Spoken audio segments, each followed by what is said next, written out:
좋은 날입니다. 오늘도 말씀 안에 승리하는 하루 되시기를 기도하겠습니다. 오늘 생명의 산 본문은 사도행전 22장 1절부터 16절입니다. 오늘 본문에서는 바울이 예루살렘에서 유대인들의 폭동으로 해함을 받다 로마 군인들에 의해 영내로 옮겨지던 중 기회를 얻어 유대인들에게 자신을 변호하고 기독교의 참됨을 변증하는 모습이 나옵니다. 이 구절들을 통해 하나님께서 무엇을 말씀하시는지 살펴보도록 하겠습니다. 1절부터 2절입니다. 부형들아, 내가 지금 여러분 앞에서 변명하는 말을 들으라. 그들이 그가 히브리 말로 말함을 듣고 더욱 조용한지라. 이어 이르되, 여기서 말하는 부형은 부모 형제를 말합니다. 유대 민족을 향해 자기 자신 또한 유대인임을 자연스럽고 친근하게 표현하고 있는 것입니다. 변명하는의 원어 아폴로기아는 변호하다라는 뜻입니다. 변명하다라는 말 자체가 죄를 인정하는 뉘앙스가 있기 때문에 변호하다라고 표현하는 것이 더 맞는 번역입니다. 바울이 유대인들에게 히브리어로 말하자 그들은 조용히 듣기 시작했습니다. 선동되어 온 유대인들은 바울에 대해 배교자, 이방인을 더 좋아하며 민족을 버린 파렴치한이라는 이미지를 가지고 있었습니다. 그런 그가 헬라어가 아니라 히브리어로 말한다는 것은 유대 율법과 관습을 존중하는 정통 유대인이라는 것을 보여주는 것이기 때문에 유대인들은 그의 변호에 집중했습니다. 바울은 변론의 포커스가 참된 복음을 받아들이지 못하는 유대인들이었기 때문에 그들이 잘 들을 수 있도록 히브리 말로 변호한 것이기도 했습니다. 3절입니다. 나는 유대인으로 길리기아 다소에서 났고 이성에서 자라 가말리엘의 문화에서 우리 조상들의 율법에 엄한 교훈을 받았고 오늘 너희 모든 사람처럼 하나님께 대하여 열심히 있는 자라. 바울은 자신이 유대인으로 다소 출신이지만 예루살렘에서 자라며 가말리엘 문화에 있었다고 말합니다. 가말리엘은 당시 유명한 랍비로 그의 문화에 있었다는 것은 누구보다 율법에 엄한 교훈을 받는 정통 바리새인이었음을 말하는 것입니다. 바울은 이렇게 자신이 지금 모여있는 누구보다 유대교의 관습을 따라 열심히 하나님을 믿던 자였음을 밝히고 있습니다. 4절부터 5절입니다.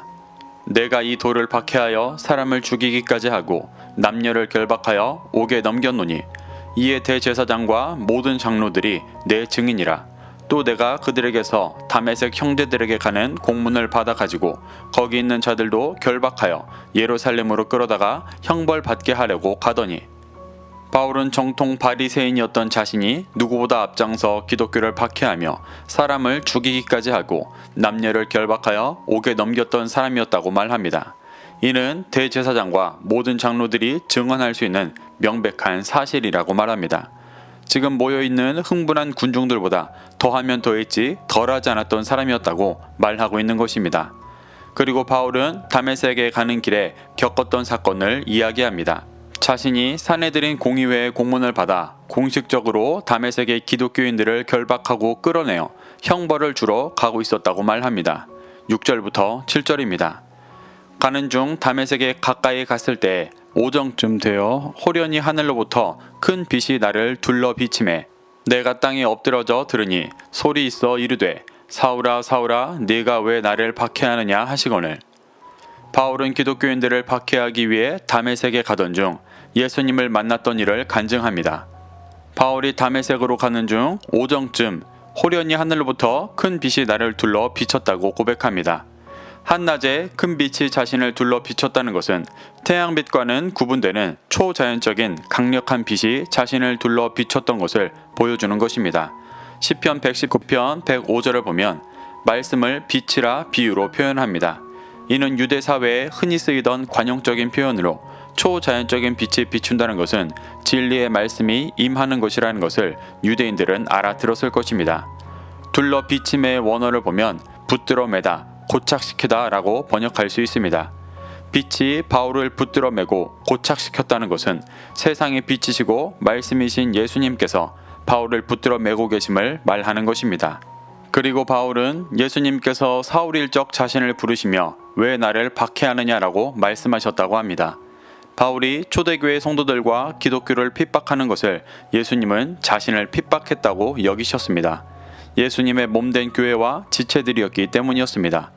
바울은 이러한 간증을 하면서 자신과 기독교를 박해하고 있는 유대인들 또한 빛으로 오신 말씀이신 예수 그리스도를 박해하고 있는 것임을 말하는 것이기도 했습니다. 8절부터 9절입니다. 내가 대답하되 주님 누구시니까 하니 이르시되 나는 내가 박해하는 나사렛 예수라 하시더라. 나와 함께 있는 사람들이 빛을 보면서도 나에게 말씀하시는 이의 소리는 듣지 못하더라. 바울은 예수님을 메시아로 여기지 않았고 기독교를 박해하는 일이 최선을 다해 하나님의 뜻을 행하는 일이라고 여겼었기 때문에 초자연적인 빛으로 오신 분이 왜 나를 박해하냐라고 질문하시는 것을 받아들이지 못했습니다. 그래서 바울은 빛으로 오신 초자연적인 존재에게 주님 누구시니까? 라고 물었습니다. 그러자 예수님께서 나는 내가 박해하는 나사렛 예수다 라고 말씀하셨다고 말합니다. 나사렛은 유대인들이 이방 땅으로 간주하며 격렬하고 무시했던 곳이었습니다. 그런데 예수님께서 굳이 자신을 나사렛 예수라고 표현하신 이유는 유대인뿐 아니라 이방인의 구주 되셨음을 드러내기 위함이었습니다. 이것은 정통 유대인으로 이방인을 무시하고 예수님을 인정하지 않던 바울의 사고를 완전히 깨는 응답이었습니다. 바울은 과거 자신과 같이 자신이 하나님의 뜻을 행하고 있다고 여기며 하나님의 뜻과는 다르게 이방인을 경멸하고 복음을 받아들이고 있지 않은 모든 유대인들에게 예수 그리스도를 만나 그 영역이 완전히 깨어진 간증을 하며 그들 또한 초자연적인 빛으로 임하시는 그리스도를 믿고 따르기를 소망하며 변론하고 있는 것입니다. 바울이 자신과 함께 있던 사람들이 빛을 보면서도 자신에게 말씀하시는 주님의 소리는 듣지 못하였다고 말합니다. 이것은 일행들이 같이 초자연적인 빛을 보았지만 부활하신 예수 그리스도의 음성을 이해하고 깨닫지 못했다는 것을 말하는 것입니다. 이는 반대로 바울 자신은 헛된 것을 쫓으며 예수님을 박해하던 존재라는 것을 깨달았다는 말이기도 했습니다. 10절부터 11절입니다. 내가 이르되 주님 무엇을 하리이까? 주께서 이르시되 일어나 다메섹으로 들어가라. 내가 해야 할 모든 것을 거기서 누가 이르리라 하시거늘 나는 그 빛의 광채로 말미암아 볼 수 없게 되었으므로 나와 함께 있는 사람들의 손에 끌려 다메섹에 들어갔노라. 자신이 예수님을 박해하던 자라는 것을 깨달은 바울은 자신이 무엇을 해야 하는지 물었습니다. 이것은 내가 어떻게 하여야 구원을 얻으리이까? 라는 질문이었습니다. 그러자 예수님께서 바울에게 다메섹으로 들어가면 누군가 이르러 해야 할 모든 것을 알려줄 것이라고 말씀해 주십니다. 바울은 이렇게 빛으로 오신 예수님을 경험하고 볼 수 없게 되어 함께 있는 사람들의 손에 끌려 다메섹으로 갔습니다. 이 모습은 회심 전 바울이 어둠 가운데 헛된 것을 쫓고 있던 자라는 것을 보여주는 것입니다. 12절부터 13절입니다. 율법에 따라 경건한 사람으로 거기 사는 모든 유대인들에게 칭찬을 듣는 아나니아라 하는 이가 내게 와 곁에 서서 말하되 형제 사울아 다시 보라 하거늘 즉시 그를 쳐다보았노라. 바울은 다메섹에서 아나니아의 말을 듣고 보게 되었다고 말합니다. 아나니아에 대해 율법을 따라 경건하고 모든 유대인들에게 칭찬을 듣는 자라고 표현한 이유는 지금 성난 유대 군중들이 매우 중요하게 생각하는 가치였기 때문이었습니다. 바울은 모든 유대인들에게 칭찬을 들을 정도로 율법을 잘 지키고 경건한 아나니아에게 기독교를 소개받았다는 사실을 전하므로 기독교가 율법을 무시하고 파괴하는 종교가 아님을 말하고 있는 것입니다. 14절부터 16절입니다. 그가 또 이르되 우리 조상들의 하나님이 너를 택하여 너로 하여금 자기 뜻을 알게 하시며 그 의인을 보게 하시고 그 입에서 나오는 음성을 듣게 하셨으니 내가 그를 위하여 모든 사람 앞에서 내가 보고 들은 것에 증인이 되리라. 이제는 왜 주저하느냐? 일어나 주의 이름을 불러 세례를 받고 너의 죄를 씻으라 하더라.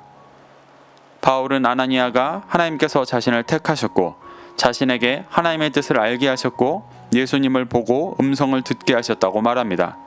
자신이 처음 기독교를 받아들일 때 율법의 근본이신 하나님께서 자신을 택하시고 그 뜻을 알게 하시고 예수님을 보고 듣게 하셨다고 말하며 율법을 무시하는 것이 아닌 본질적인 율법을 따르고 있는 것을 말하고 있습니다. 그리고 하나님께서 바울을 모든 사람 앞에서 증인되게 하셨기 때문에 복음을 전하고 있다고 말합니다. 이렇게 하나님께서 아나니아를 통해 역사하셨기 때문에 아나니아의 말씀을 듣고 예수님의 이름으로 세례를 받고 죄를 씻으라는 말씀에 순종해 세례를 받고 지금까지 이르러 전도하고 있음을 말하고 있는 것입니다. 바울은 성난 군중들보다 더 열심히 있던 바리새인이었지만 어떻게 예수님을 만났고 기독교인이 되었는지를 변증하며 유대인들에게 진리의 길을 따르라고 말하고 있는 것입니다. 사랑하는 성도 여러분, 바울은 예수님을 만난 후 자신의 모든 것을 다해 복음을 전해왔지만 결국 예루살렘에 돌아왔을 때 환영보다 박해를 받았습니다. 그것이 마음이 상할 법도 한데 바울은 모진매를 맞고서도 기회를 얻어 결국 유대인들에게 예수 그리스도의 복음을 변증하고 있습니다. 모든 죄인을 구원하고자 하셨던 예수님과 온전히 연합되었기 때문에 그의 길을 따르고 있는 모습입니다. 우리도 이러한 바울의 모습을 교훈 삼아 예수님과 연합하여 그의 길을 따라 열매 맺는 신앙생활을 하게 되기를 축복합니다. 오늘도 이 말씀을 심령에 새겨 승리하는 하루 되시기를 기도하겠습니다.